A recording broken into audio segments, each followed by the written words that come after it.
Yes, ano po sa atin? Hoy, bigaon, bahog bilat! Ano ba?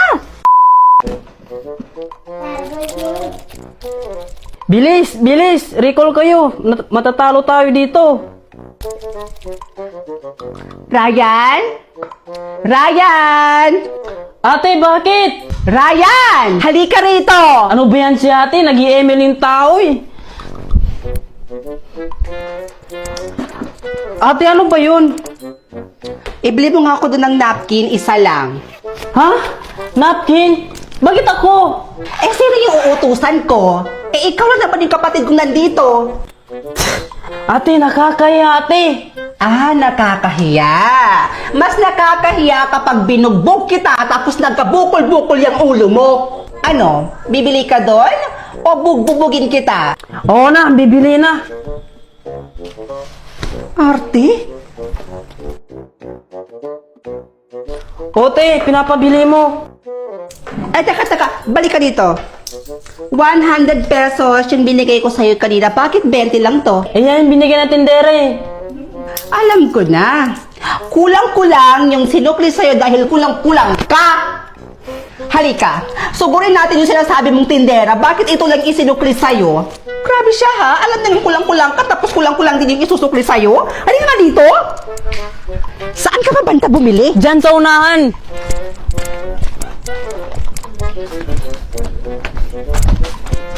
Yes, ano po sa atin?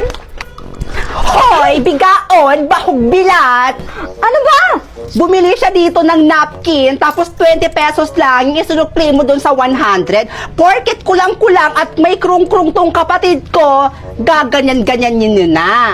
Ay nako, alam ko talaga yung mga modus nyo eh. Yung mga taong ganyan, yung mga taong hindi marunong lumaban ng patas. Kapag alam yung kulang-kulang yung taong bibili doon sa store ninyo, dadayain nyo. Kasi alam nyo na kulang-kulang at may pagkakrong-krong yung taong bibili dito sa inyo. 100 pesos yung pera ng kapatid ko tapos ito lang isinikli mo 20 pesos. Bakit? Saan ba yan bumili? Dito ba yan bumili? Saan ka ba bumili? Sa unahan pa! Ay, lintimang ka, uy. Di mo sinabi. Kakahiya ka talaga. Ay, ka dito. Saan ba yun? Sandali! Bakit? Bumalik kayo dito. Ano ba yun? Ah! Pulutin mo yan! Ako kasi? Kahiya ka? Naaalala nyo ba yung video to? 1, 2, 3, 4 Ang baby ni mama, ni mama, ni mama. Ang baby ni mama, ni ni mama. Baby ni mama, ang baby ni mama. Ang baby ni mama, ang baby ni papa. Ang anak ni papa, ang anak. Paano kung sabihin ko sa inyong ako yan? Maniniwala ba kayo? Siyempre, kamukhang-kamukha ko yung nasa video eh. Ako po yan talaga, mga mima ko, walang halong eme. Ewan ko pa bakit ko ba ginawa yan. Ayo! Ang sa mandong, mangutang naman pud mo. Ang dami ng utang ng mama mo sa akin ha. Hindi na ako magpapautang.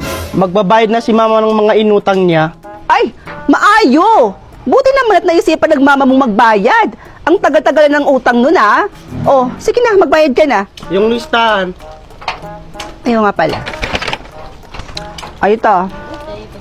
3 pieces na sardinas. Oh, 2 ketchup. 4 Pansit Canton na 4. 2 sabon na Smart. ano pa? Kopi ko blanca na 5. Oh, meron pa? Safeguard na 2. Oh, ayan. Paid na yan ah. Ay, pisting yawa. Bakit ganyan yung mga binayad mo? Ha? Ano ba dapat? Malamang pera. Bakit? Pera ba yung inutang ni mama? Hindi. Hindi naman pala eh. Kung pera yung inutang ni mama, pera din ang ibabayad namin. O sige na te. ba yun?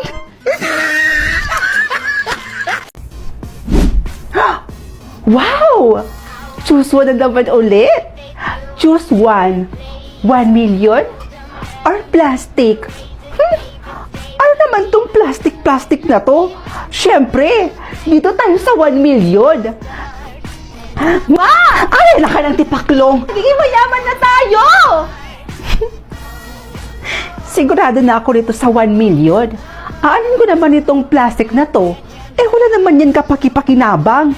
Hindi naman ako magkakapera dyan. Kaya dito tayo sa 1 million. Ha? Hindi, isa pa.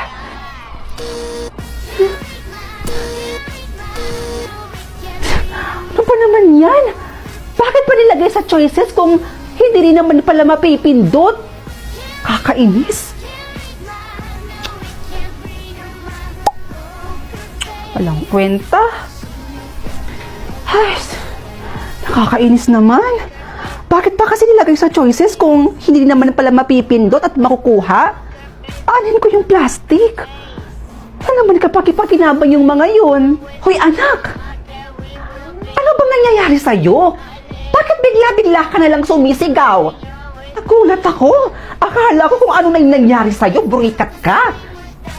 Tsaka, ano ba yung pinagsisigawan mo kanina? Ano yun? Magiging mayaman na tayo? Wala yun, ma. Joke time. Eme-eme ko lang yun. Ay, nako.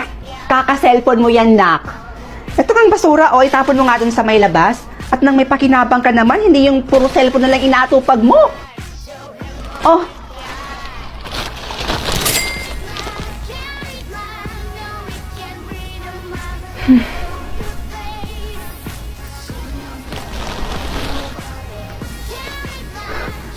Totoo ba yun?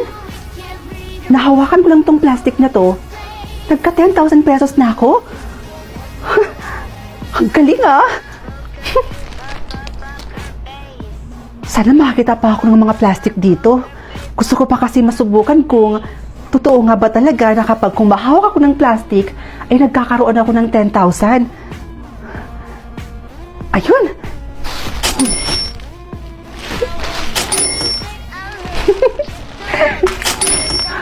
Totoo nga!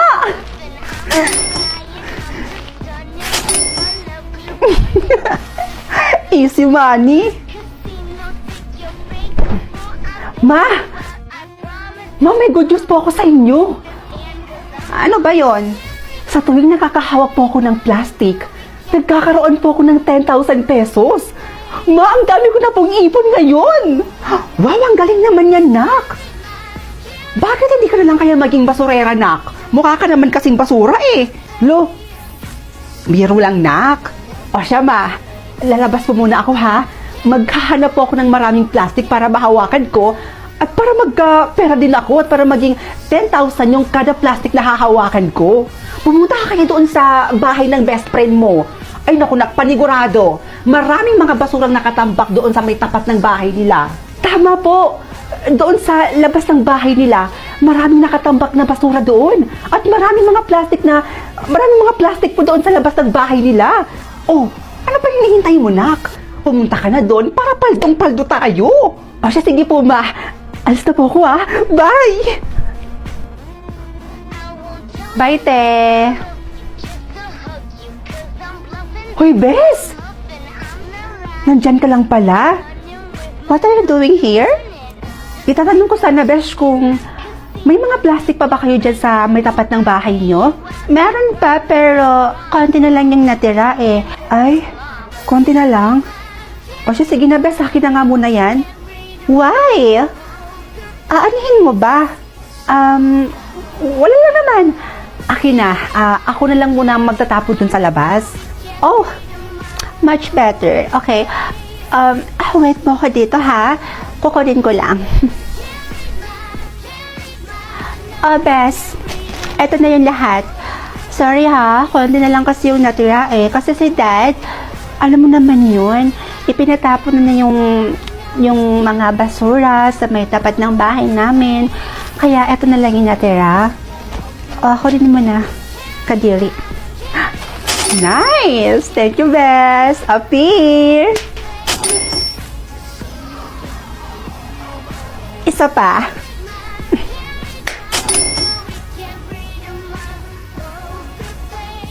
Isa pa, Bes. Pisting yawa.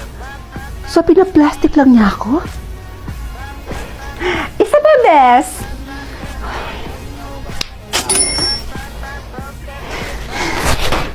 Yawa! Ow! Ow! Yawa! Ow! My hair! Oh my gosh! Stop it! Oh my gosh! Mapapakinabagan ka rin pala!